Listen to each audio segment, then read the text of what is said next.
Nacer 616-486-754. Le damos forma también a esta mañana. Vamos a cambiar de asunto. Desde que se detectaron por primera vez en Canarias en el año 2022, las algas asiáticas pues siguen ganando terreno en partes del litoral de prácticamente todas las islas o todas las islas. De hecho, no suponen un riesgo para la salud, pero sí presentan una amenaza para la biodiversidad marina. Cristina Fernández es oceanógrafa de Oceanográfica, Divulgación y Ciencia. Cristina, ¿qué tal? Buenos días. Hola, buenos días. ¿Esto cuánto tiene que preocuparnos? ¿Cuánto nos está preocupando? Bueno, a mí me preocupa mucho viendo las noticias del Mediterráneo. En el Mediterráneo esta alga invasora está causando graves pérdidas económicas y problemas severos al sector pesquero y del buceo, sobre todo al pesquero, y a los fondos públicos de los servicios municipales de limpieza de playas por las arribazones. Entonces genera mucho daño económico, pero al margen de los daños económicos, ecológicamente es un grave desastre. ¿Dónde está su origen? El alga viene de Japón, Corea, Taiwán y un poquito de la costa de China, pero bueno, por la globalización y por este mercado global que tenemos, pues llegó al Mediterráneo en 2002 en la costa francesa y luego en 2015 se encontró por primera vez, no recuerdo bien si es Ceuta o Melilla. Fue el primer punto de España donde se detectó. A partir de ahí, en 2015, empezó el desastre. Andalucía está muy gravemente afectado, sobre todo Málaga, y tiene unos arribazones enormes de vez en cuando. El sector pesquero ha tenido que dejar de faenar en muchos puntos y tiene que estar bien adiestrado para no expandir más la plaga. ¿Qué características tiene esta alga asiática diferente, por ejemplo, a la alga canaria que podríamos ver habitualmente también en ciertas épocas del año en nuestras playas? ¿Y por qué supone un riesgo para la biodiversidad?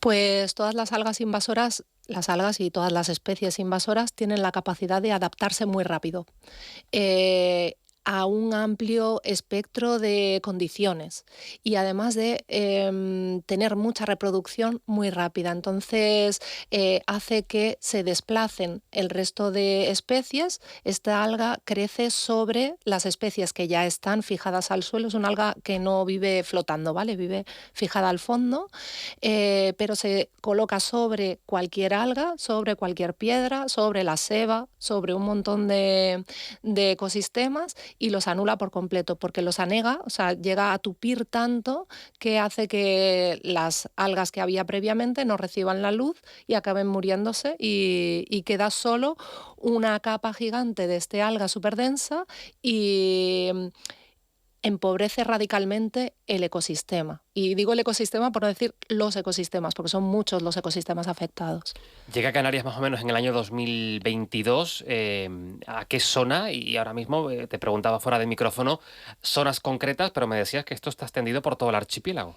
Sí, el primer punto en el que se detectó fue en San Cristóbal, que los pescadores dieron la voz de alarma porque inusualmente al subir las artes recogían muchas más algas de lo normal, que no les llamaba la atención el alga porque a simple vista es idéntica a una canaria, a las dictiotas, pero este alga asiática que se llama Rugulopteris okamurai, la conoce todo el mundo por el alga asiática. Este alga asiática, que a simple vista es igual que la canaria, genera mucha más población, como te decía, se reproduce súper rápido. Entonces, los pescadores dan la voz de alarma, van a mirar qué es lo que pasa y los científicos citan que es una especie nueva en Canarias, no una especie nueva para la ciencia, sino una especie que no se había citado previamente y que coincide con la que está montando todas las arribazones catastróficas en el Mediterráneo. Es decir, dicen que por primera vez pues, ha llegado a Canarias, esto en San Cristóbal, en Las Palmas, pero seguido empieza a propagarse pues, por la costa de Telde, por Arinaga, y empieza a haber citas esporádicas a lo largo de la costa este de Gran Canaria. Pero ya hoy hemos visto, además recientemente con el Gobierno de Canarias, hemos visto que está presente en todas las islas. ¿Y qué se está haciendo al respecto?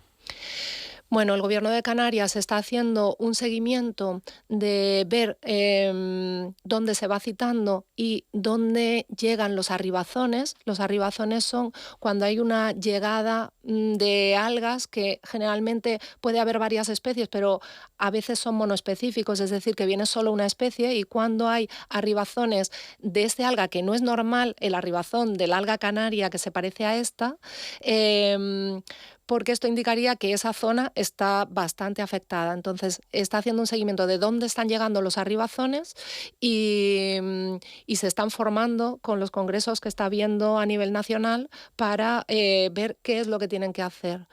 Necesitamos ir más rápido de lo que se está yendo actualmente. Entonces, tenemos que, bueno, mi percepción es: necesitamos ir más rápido, no solo como administración competente en la gestión de esto, sino como sociedad. Necesitamos estar adiestrados para lo que pueda venir. ¿Hay ecosistemas que ya quede demostrado que están viéndose afectados por este alga? Hay muy pocos estudios. Ese es el problema, que no le hemos prestado la suficiente atención porque no ha empezado a generar un problema económico o un problema social. Entonces, hay muy pocos estudios. Tengo entendido que la Universidad de La Laguna está empezando a hacer algo, y en la Universidad de Las Palmas hay las personas que han citado previamente el estudio, o sea, el alga, la presencia del alga en distintos sitios, pero no se ha hecho ningún estudio de seguimiento de la evolución. En el caso del estrecho, por ejemplo, Cristina, las pérdidas medioambientales y económicas provocadas por esta alga asiática son importantísimas. Importantísimas. A nivel municipal, los servicios de limpieza gastan muchísimos miles de euros, pero muchísimos, en retirar el alga. Para que se hagan una idea, creo que son 80.000 euros al año lo que gasta el Ayuntamiento de Las Palmas en la retirada de los arribazones tradicionales que llegan a las canteras o a la laja, etcétera, y lo llevan a vertedero. O sea, porque no es solo la retirada, es también la entrada en vertedero de toda esa biomasa. Esto requiere también de un protocolo. Claro. Claro, esto requiere de un protocolo. Además, el protocolo es muy estricto. Hay una estrategia a nivel nacional del Ministerio de Transición Ecológica que dice cómo debe hacerse determinada gestión. Pero una cosa es cómo debe hacerse y otra cosa es que el operario de turno esté formado, le hayan formado para poder hacerlo de manera correcta. ¿Y qué es lo que pasa si dejamos el arribazón? Porque es que este alga no se comporta como las algas a las que estamos acostumbrados. Las algas normalmente pues llegan a la costa, esto es un proceso normal, proliferan durante la primavera, el verano, que el agua está más calentita, que hay más horas de luz, entonces proliferan como cualquier planta, pero luego cuando viene algún temporal de olas, las arranca. Entonces esta alga suelta llega arrastrada, a veces a mar adentro, pero a veces llega arrastrada a la orilla. Y esto es lo que entendemos como arribazón. Cuando un alga normal llega por un proceso normal a la costa, se deshidrata, se descompone y forma parte del propio ecosistema, realimenta el ecosistema, sirviendo de nutriente y de alimento para otros animales y para el ciclo. Pero en este caso, el alga llega a la costa y cuando nota estas condiciones de estrés empieza a soltar propágulos y esporas, y entonces el dejar el arribazón en la costa está suponiendo que alimentemos más la invasión. Por eso es importante la formación, como decías, que al margen de ese protocolo, importante ese marco de actuación por parte del Ministerio de Transición Ecológica, luego a la hora de aterrizarlo se sepa, ¿no?, cómo llevarlo a cabo para que no solamente se quede en quitarlo, sino que no prolifere. Sí. Es muy, muy importante saber actuar. Igual que aprendimos todos a hacernos una PCR la prueba ahí, necesitamos aprender que es verdad que puede parecer complejo al principio, pero todos hemos acabado aprendiendo a hacer cosas o a tener medidas de distancia, medidas de seguridad, lavarnos las manos, ponernos la mascarilla. Pues esto es igual.